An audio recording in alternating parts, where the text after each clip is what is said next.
तो प्रसंग ये आता है कि वहां तपशिला के ऊपर फिर वो उनको भून रहे थे, परमात्मा आकर खड़े हो गए। वो तपशिला तो ज्यों की तो गर्म है, बहुत ज्यादा उसका जो है टेम्परेचर है, तापमान है, लेकिन परमात्मा के वहां पहुंचते ही वो उसकी जो आंच है, उसकी आंच जो है उन तपशिला पर पड़े हुए गिरे हुए उन प्राणियों को प्रभावित नहीं कर रही थी। तो जैसे आपके सिर में दर्द होते है तो आपका बोलने भी दिल ना करे, चाहे कितना प्यारा व्यक्ति बैठा हो, और जब वो दर्द ठीक हो जाए खूब बतलाओ घंटों तक, तो ऐसे उनकी वो पीड़ा खत्म होगी तो सब बैठ गए ऐसे। और देखा, उन्हें सोचा भगवान आ गया, और कहा हे भगवान, उन्हें सोचा तो ये था कि यहाँ भगवान आ गया, और वो आ गया रियल भगवान, रियल गॉड आ गया वहां पर। उसने कहा, सब प्राणियों ने पूछा हे परमात्मा, हम अब यहां कौन से कर्म का दंड भोग रहे हैं, क्योंकि यहां हमने विधान का पता है कि जैसे कर्म करेगा वो भोगने पड़ेंगे। यदि पाप करोगे तो पाप भी भोगने पड़ेंगे, पुण्य करोगे तो पुण्य भी प्राप्त होंगे, या जैसा कर्म करोगे वैसा ही मिलेगा। और परम पिता परमात्मा परम अक्षर ब्रह्म सत्य पुरुष कबीर साहिब का विधान है कि यदि उनकी सत भक्ति करोगे तो आपके पापों का नाश कर दिया जाएगा। पाप आपको भोगने नहीं पड़ेंगे, लेकिन भविष्य में गलती ना करना, एक कंडीशन भी साथ रखी जाती है। तो वहां जब वो प्राणियों ने पूछा कि हे भगवान, हम कौन से कर्म का दंड भोग रहे हैं, तब तो परमेश्वर ने कहा कि ये कर्म जिसका तुम यहां दंड भोग रहे हो, ये कर्म तुम्हें इस काल के लोक में नहीं किया, यो किया था सतलोक में, और वहां तुमने ये ऐसी गलती की थी जिस कारण से आप ये दंड भोग रहे हो। परमात्मा ने वहां फिर उनको पूरी तपशिला पर वो तड़फ रहे थे प्राणी, फिर एकदम शांत हुए। उनको परमेश्वर ने पूरी सृष्टि रचना सुनाई और कहा कि तुम सभी सतलोक में रहा करते थे, वहां कोई कष्ट नहीं था, वहां जन्म और मृत्यु नहीं थी, तुम्हारा परिवार था वहां पर, अलग अलग आपके भिन्न भिन्न वहां पर मकान हैं, आपके वो खाली पड़े हैं। अपने आत्माओं, यहाँ प्रत्येक व्यक्ति की ये एक नेचर है हमारी मनुष्य की कि हम कोठी बनावे तो बहुत बड़ी बनावे, बहुत बड़ी हो, आगे पार्क भी हो और झूले झाले भी डल रहे हो, यानी सब तरह की सब सुविधाएं, फुहारे छूट रहे हो, झरने बना रखे हो, तालाब बना हो नहाने धोने का, लेकिन ये हमारे से नहीं बन पाते हैं, वो अलग बात है।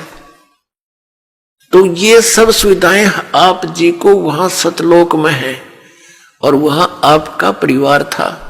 और पूरा का पूरा बहुत बड़े बड़े मकान आपके वहां पर हैं, नूर के महल हैं,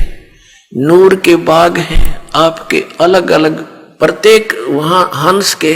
परिवार का एक बहुत बड़ा लंबा चौड़ा व्यवस्था है। और वहां सदाबहार बाग बगीचे हैं, वहां पर सब अमृत आहार है, दूध और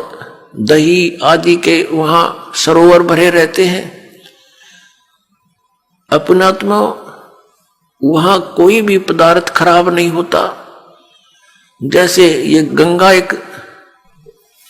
दरिया है अपने भारतवर्ष में, इसका जल कभी खराब नहीं होता, और आज तक वैज्ञानिक ये अपने आप में सोचे भगवान है नहीं, ये नहीं बता सके कि ये क्या कारण है।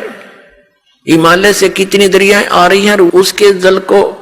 कितने दिन रखो आप खराब नहीं होता। ये एक सैंपल है उस सतलोक के पदार्थ का। ये सतलोक से आई है ये गंगा, और सतलोक से आई है ये निरंजन काल के लोक में, फिर आई है ब्रह्मांड में, जहां ये काल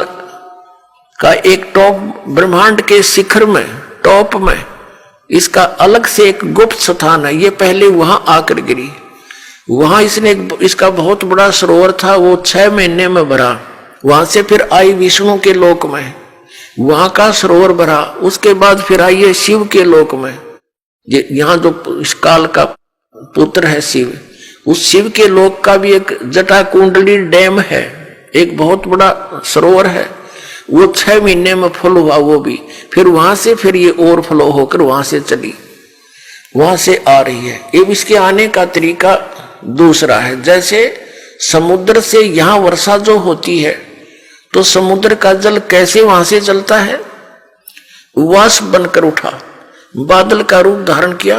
करोड़ों टन जल ऊपर आकाश में बगैर किसी सपोर्ट के उसका रूप बदल दिया परमात्मा ने, बादल का रूप बन रहा है, करोड़ों टन वाटर है और आराम से आसमान में निरालंब है और फिर आके बरसन लग गया। तो ऐसे ही ये वहां से सूक्ष्म रूप से गंगा वहां से शिव के लोक से गिरती है, वाष्प रूप धारण करती है। इसकी वाष्प का एक निर्बाध वे है, वो सीधा आकर के हिमालय के उस स्थान पर आकर बर्फ रूप में बन जाती है और वहां से मेल्ट होकर के वो कंटिन्यूस नीचे आ रही है। तो ये सैंपल है उस परमात्मा के सतलोक के पदार्थों का। वहां कभी यहां भी खराब ना होती से गंदे लोक में, वहां तो बड़ा स्वच्छ स्थल है।